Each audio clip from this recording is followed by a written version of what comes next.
Yo, what's going on? Here we are with Exodus 7 through 11, the plagues. So as I said in the last video, I was gonna do one whole video on the plagues. These are very well known, especially if you're familiar with the story of Exodus, whether it's from the movies or just folklore and mythology. People are generally familiar with Moses confronting Pharaoh and God sending these plagues to Egypt. There are 10 of them.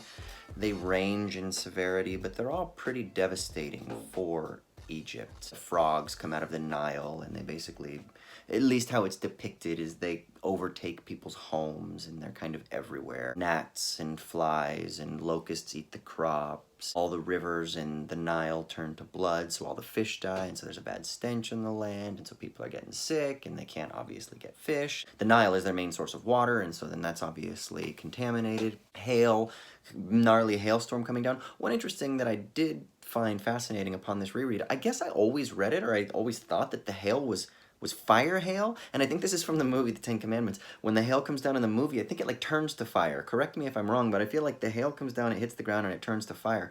But in the text, it's actually more written as that there's hail mixed with fire. So maybe it's like some kind of gnarly lightning storm or something. I don't know what's going on, but it talks about the hail coming down and destroying the plants and the trees. It's so big that it kills people in the fields, and then it actually knocks trees over. So I think that the plague of the hail isn't that it was like fire hail, which I always thought was crazy. I was like, oh, it's water that turns to fire, which would be awesome as well. But I think it's just big, huge fucking hailstorms that destroy the crops and kill people when they're out in the fields and shit like that. But of course, all of these plagues affect only the Egyptians, and the Israelites are protected. So there's one plague of total darkness that lasts for a few days, but the Israelites, the Hebrews, they have sunshine. So when the locusts come, when livestock are struck down, when the frogs come, when the boils come, etc., none of those things affect the Hebrews. They're isolated. Now, there are a couple of reasons why the text says this is the case. I mean, obviously, God's not going to punish his own people.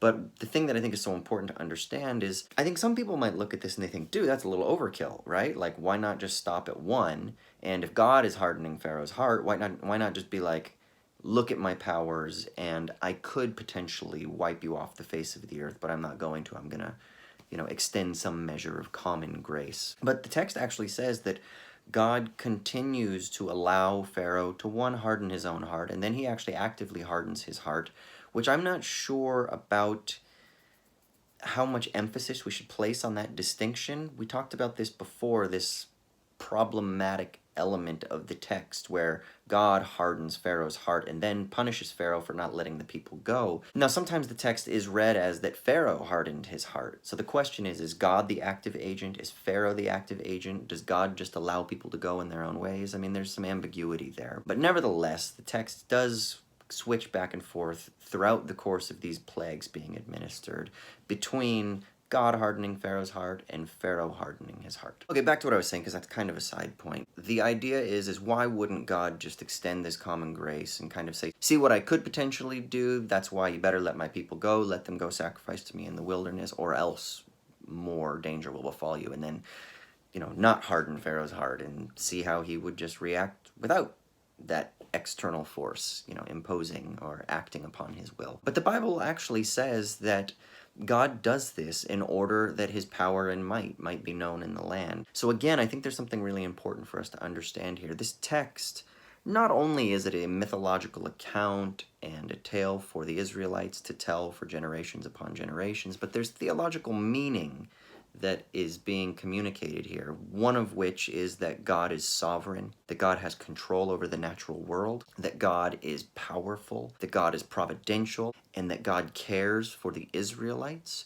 and that God has the capacity to do wondrous things beyond the everyday, the miraculous. And I think those things are all components, theological components, that underpin the telling of this tale. And this is extremely important to reiterate, to buttress, and to support the essence of God, to flesh out the characteristics of God, so that when these stories are told to subsequent generations, that they can be educated in not only the practices and the things that they're supposed to do in civil society, but so that they can have a proper theological understanding. But it's not just in the abstract. right? It's a theological understanding that is wedded to God as the narratival God, the God who does, not just the God who is, the God who does. So God is defined not by his isness, like his qualities, like he's all powerful and he's all knowing and things like that, but rather God is the God who will deliver you from Egypt. God is the God who will do things for you in order to demonstrate his power against your enemies so that you will reign supreme, so that you will be vindicated, so that you will find